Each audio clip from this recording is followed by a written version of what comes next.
Bonjour à toutes et tous.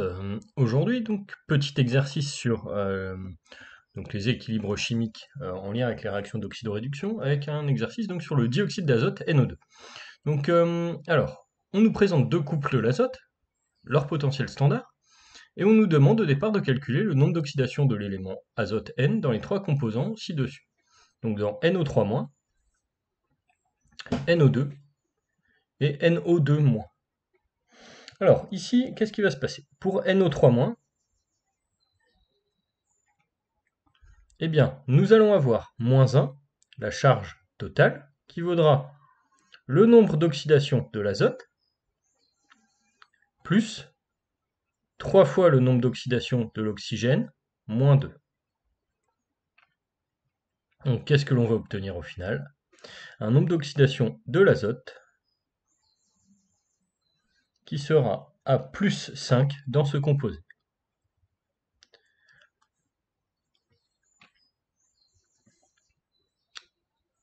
Alors, second composé, NO2. Donc, il y a un composé gazeux comme nous le dit l'énoncé. Donc, ici, nous allons avoir 0, qui vaudra le nombre d'oxydation de l'azote, plus 2 fois -2. Ce qui va nous faire un nombre d'oxydation de l'azote à +4.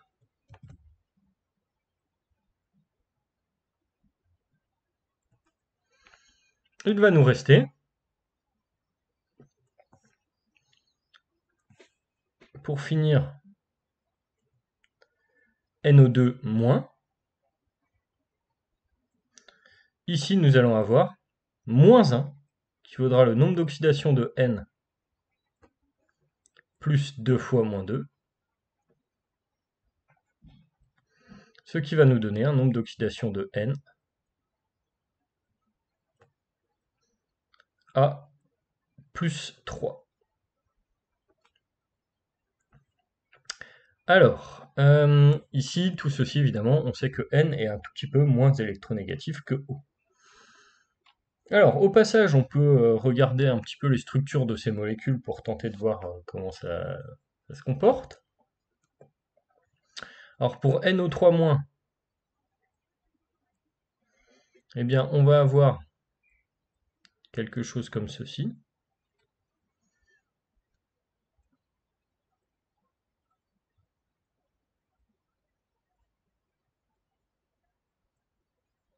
Donc là, vous voyez, on pourrait rajouter une représentation des schémas de Lewis dans les questions à poser. Pour NO2, on aura un composé radicalaire.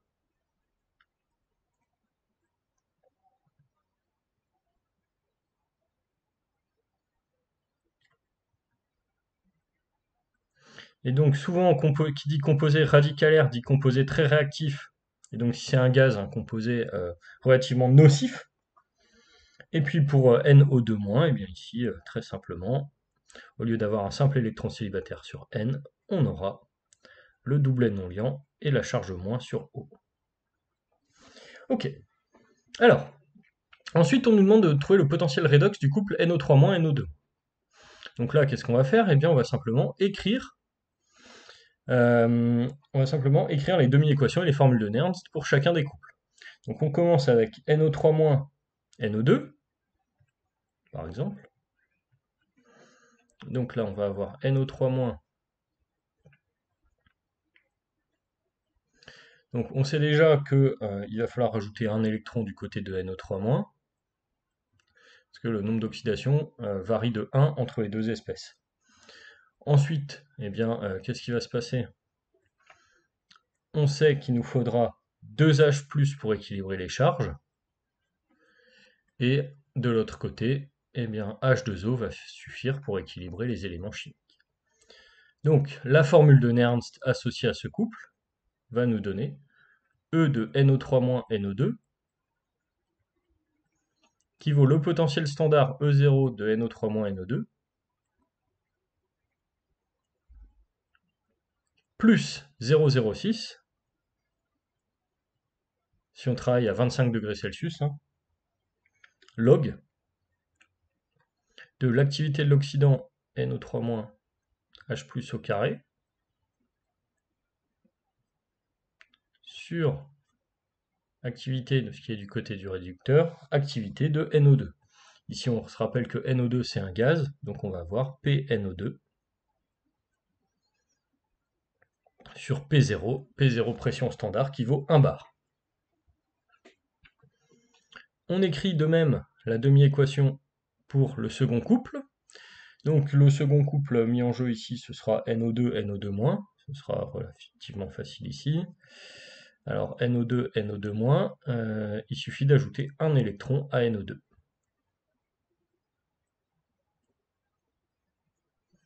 Et donc là, la formule de Nernst nous apporte le fait que E de NO2, NO2- vaut E0 de ce couple, plus 0,06 sur le nombre d'électrons échangés 1, log de l'activité de NO2 gaz, donc PO2 sur P0, sur l'activité de NO2-, la concentration en ion NO2-. Il va nous rester ensuite à exprimer le potentiel du couple inconnu. Donc NO3-, NO2-. Donc ici on part de NO3-, on forme NO2-. On sait que pour passer de l'un à l'autre, il va nous falloir logiquement 2 électrons parce qu'on est au nombre d'oxydation plus 5 et on passe au nombre d'oxydation plus 3. Donc la neutralité électrique sera assurée dans la mesure où j'ai 3- ici, un seul moins là, avec 2H+, ce qui me force à ajouter H2O de l'autre côté. Alors, ici, la formule de Nernst va nous apporter le fait que E de NO3-, NO2- vaut E0 de NO3-, NO2-. Mince, hop, voilà, comme ceci. Plus 0,03, 0,06 sur 2, si on préfère, log 2. Et donc là, on va avoir NO3-, donc concentration, hop, H plus au carré sur NO2-.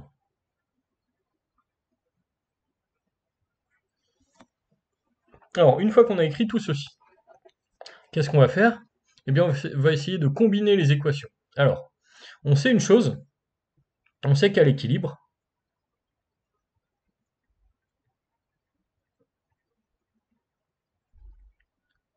il y a unicité des potentiels.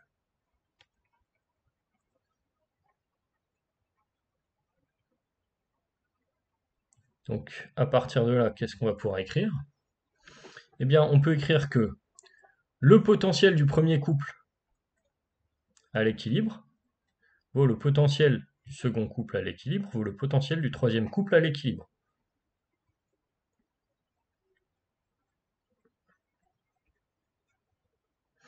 Donc si on écrit ceci, on peut aussi écrire très simplement que 2 fois E3, alors qu'est-ce que je vise ici? Je vise une combinaison des logs. Vous voyez que NO3- est au numérateur là et là. Vous voyez que H plus au carré est au numérateur là et là. Vous voyez qu'on aura une petite envie de simplifier PO2 sur P0 qui est au dénominateur sur l'un, numérateur sur l'autre et qui n'est pas présent ici. Et on aura envie de placer NO2- au dénominateur. On a un facteur 2 ici qui n'apporte pas le même facteur que devant les autres logs. Donc si on veut trouver une relation entre les E0, l'idée c'est de simplifier les logs qui sont là. Donc là, qu'est-ce qu'on va faire? Eh bien, on va écrire que si E1 vaut E2 vaut E3, on va avoir 2 fois E3 qui vaut E2 plus E1. Et donc si on a écrit ceci, eh bien on va avoir simplement la relation suivante qui va apparaître. 2 fois E03, NO3-, pardon, NO3-, NO2-, plus 0,06 sur 2 fois 2, donc 0,06 log de NO3- H plus au carré sur NO2- égale E0 NO3- NO2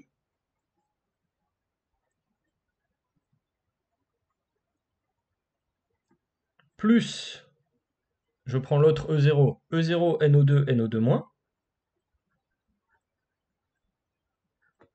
plus, et ensuite je vais avoir 0,06 log de NO3- H plus au carré sur PNO2 sur P0 fois PNO2 sur P0 sur NO2-. Donc il va me rester log de NO3- H plus au carré sur NO2-. Et là, sous vos yeux ébahis, on constate la simplification de ces termes et l'apparition de la formule barycentrique.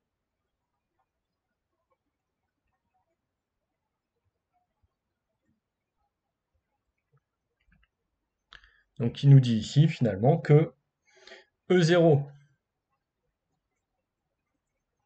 NO3- NO2-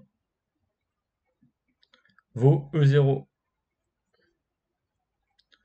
NO3- NO2 plus E0 NO2 NO2-. Le tout que l'on divise évidemment par 2. Comme ceci. Hop. On réalise l'application numérique.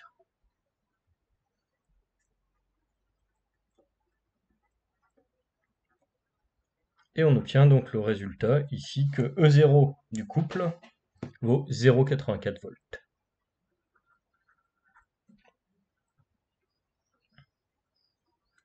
Alors, passons maintenant à la suite. Donc la suite, on nous demande d'étudier la réaction entre l'eau et le dioxyde d'azote conduisant des ions nitrites, nitrates et des ions H+. Alors, il faut établir l'équation bilan de cette réaction et savoir comment on nomme ce type de réaction. Donc là, on a réaction entre l'eau et dioxyde d'azote, donc l'eau et le gaz. Alors pour ce qui est de l'équation bilan, eh bien, on va alors bien regarder ce qui se passe. Ici, il faut faire réagir NO2 sur l'eau, qui va donner à la fois les ions NO2- et NO3-, nitrite et nitrate. Donc ce que je vais faire, pour écrire l'équation bilan ici, c'est que je vais combiner linéairement les demi-équations redox. Donc je vais prendre moins une fois celle-ci, plus une fois celle-ci.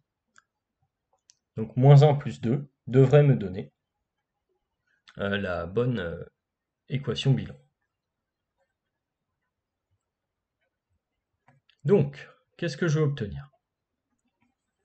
Je vais obtenir que, alors je reviens à l'étape précédente, NO2 une fois, NO2 deux fois plus H2O,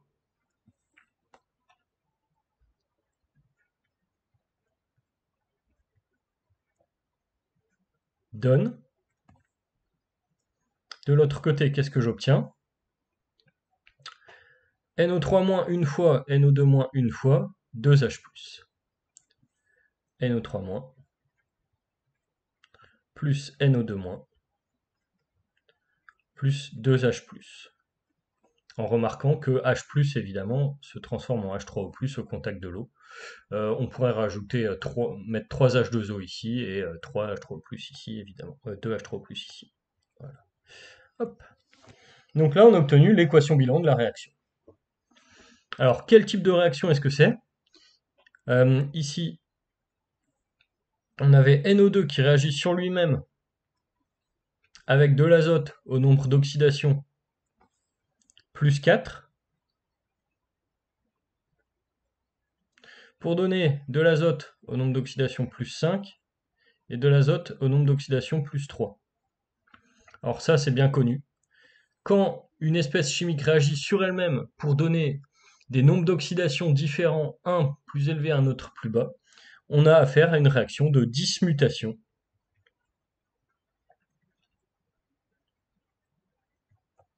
Du dioxyde d'azote.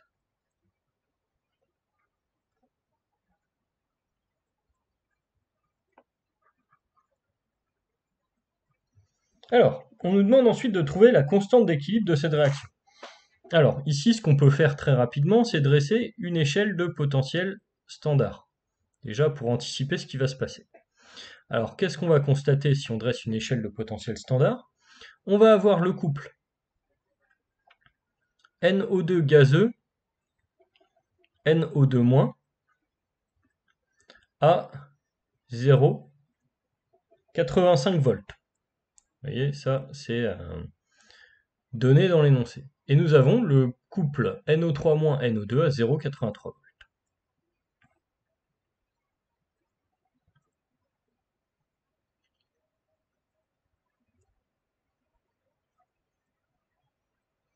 Donc, là, si on identifie que NO2 est au contact de lui-même, eh bien, on va avoir dans l'idée qu'on peut tracer un gamma dans le sens direct, entre guillemets. Alors, je précise E0 ici, c'est en volts. Et donc, on va avoir une réaction qui est a priori favorisée.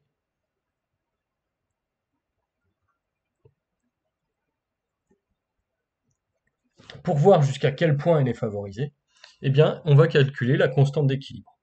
Donc ici, la constante d'équilibre, comment est-ce qu'on va se débrouiller? Eh bien, on sait que la constante d'équilibre K0, c'est NO3- NO2 moins fois H plus au carré sur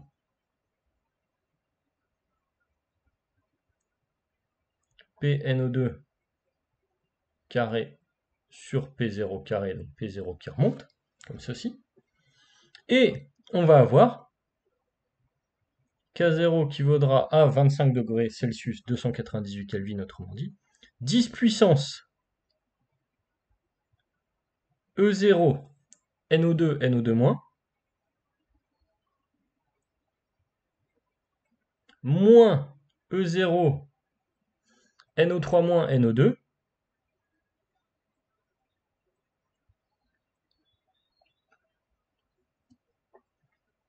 le tout fois le nombre d'électrons échangés. Ici, on a un électron échangé. On a vu précédemment qu'en combinant les demi-équations, il y avait un seul électron de chaque côté. Sur 0,06. Donc là, on a la constante d'équilibre de cette réaction. L'application numérique nous donne le résultat. Donc K0 qui vaudra 2,15. Alors ici, on voit que la constante d'équilibre est a priori, bon, elle est supérieure à 1, mais qu'elle n'est pas non plus très très grande devant 1. Donc la réaction sera a priori, on peut le dire, loin d'être totale. On aura une réaction qui sera favorisée, mais pas plus a priori. Alors après, il faut faire attention à une chose ici, évidemment, c'est que on a affaire à un composé gazeux et que l'activité d'un gaz n'est pas forcément semblable à celle d'un ion en solution. Donc l'interprétation physique ici est un petit peu plus dure à mener. Alors, dernière question, on nous dit que la réaction précédente, c'est à l'origine de la formation des pluies acides. Donc les pluies, finalement, qui vont donner un pH relativement faible au sol, etc. Et donc on demande de trouver la pression partielle en dioxyde d'azote PNO2 et la fraction molaire en dioxyde d'azote XNO2 de l'atmosphère à la pression de 1 bar au contact d'une solution identique à la précédente de pH égale à 4. Alors, ici, donc, on a une donnée importante, on nous dit que le pH vaut 4. Donc si le pH vaut 4, ça veut dire que la concentration en H+, qui est ici, vaut 4 aussi. Et donc on va se servir de cette information eh bien, pour établir l'état final du système. Alors je réécris l'équation bilan.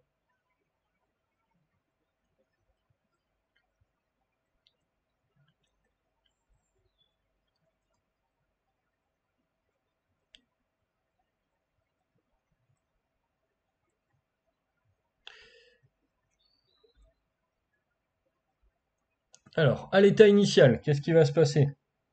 Bah, je ne vais pas m'occuper de H2O. H2O, c'est le solvant, hein. Je vais apporter une quantité de matière N0 de gaz NO2. À l'arrivée, je vais avoir N0 moins 2 fois l'avancement final.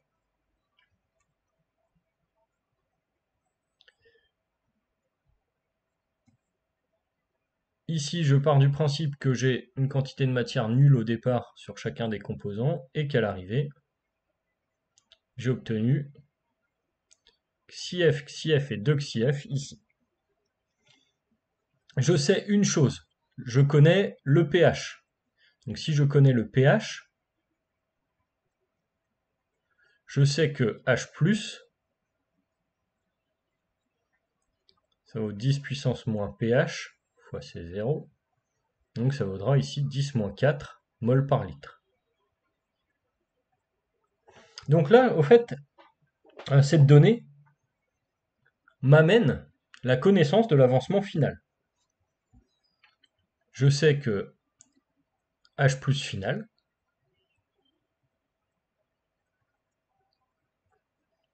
c'est 2XF, avec XF l'avancement final volumique,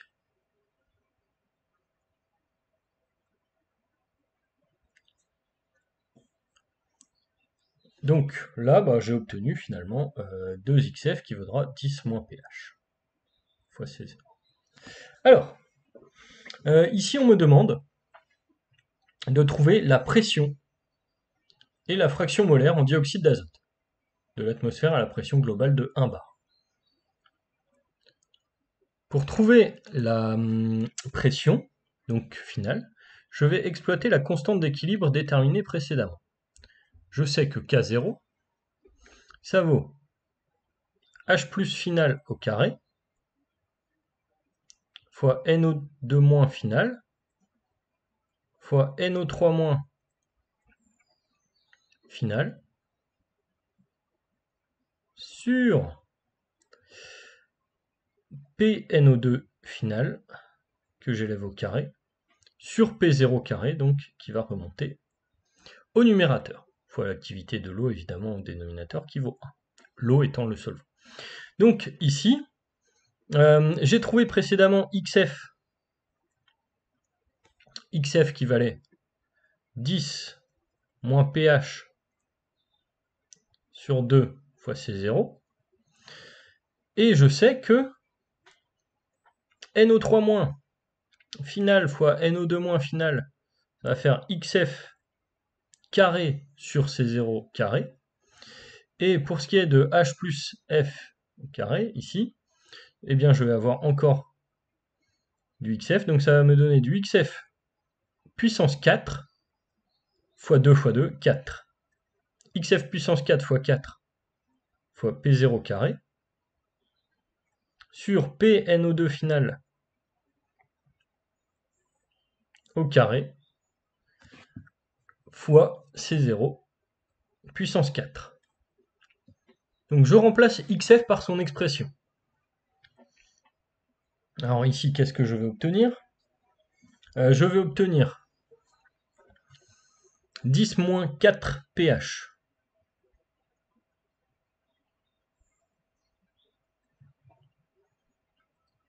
divisé par 2 fois 2 fois 2 fois 2. Donc divisé par 4 fois 4, que je remultiplie par 4, il reste un 4 au dénominateur. J'ai P0 carré qui est toujours ici, PNO2 final au carré qui est toujours ici, et C0 puissance 4 qui s'est simplifié avec celui du haut. Donc là j'ai C0 puissance 4 sur C0 puissance 4. Donc au final, je vais obtenir la pression finale en NO2 qui va valoir la racine carrée de 10 moins 4 pH, donc il va me rester 10 moins 2 pH.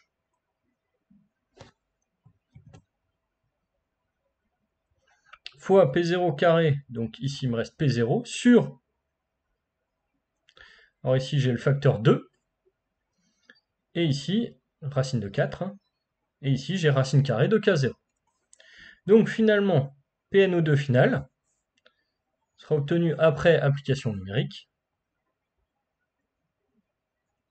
et on aura donc la valeur de PNO2 final, qui vaudra 3,4 fois 10 moins 4.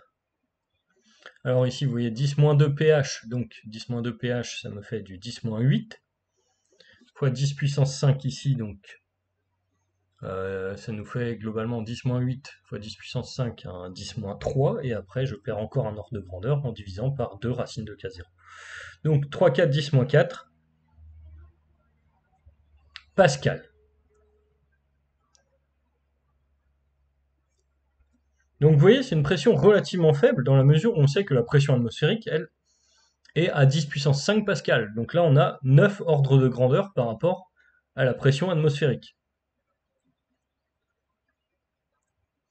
Donc là, on peut vraiment parler de pression faible. Et donc, une fois qu'on a déterminé la pression finale, eh bien, il nous reste à déterminer le titre. Et donc là, on va avoir XNO2, qui vaudra la pression en NO2 sur la pression totale. Alors la pression totale sera quoi? La pression atmosphérique.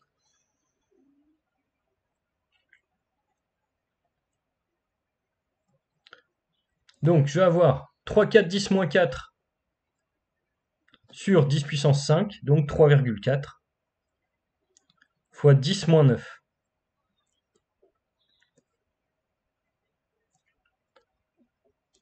Donc ici, qu'est-ce qu'on peut dire? On peut utiliser une autre unité éventuellement. Si on parle en partie par million, on sera à 3,4, 10 moins 3 parties par million. Donc vous voyez qu'est-ce que j'ai fait? Le ppm finalement, ça veut dire ici que si j'ai du 10 moins 9, eh bien je redivise par 10 moins 6.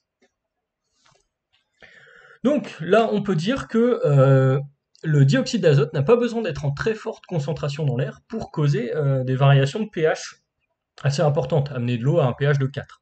Donc ça vient du fait que c'est un composé très réactif. Alors qu'est-ce que ça signifie? Eh bien ça signifie que, alors on revient au tout début sur la structure chimique de la molécule elle-même, ici l'électron célibataire va être responsable de la forte réactivité de ce gaz. Donc il va se combiner très facilement avec tout ce qui passe à portée. En gros, les radicaux, globalement, sont des composés instables. Et donc ici, bon, vous voyez un exercice assez classique où on vous demande de naviguer entre plusieurs types de notions. Donc le tableau d'avancement, constante d'équilibre, demi-équation redox, potentiel, etc. Donc il me reste à vous dire de poser vos questions en commentaire et à vous annoncer la suite au prochain épisode.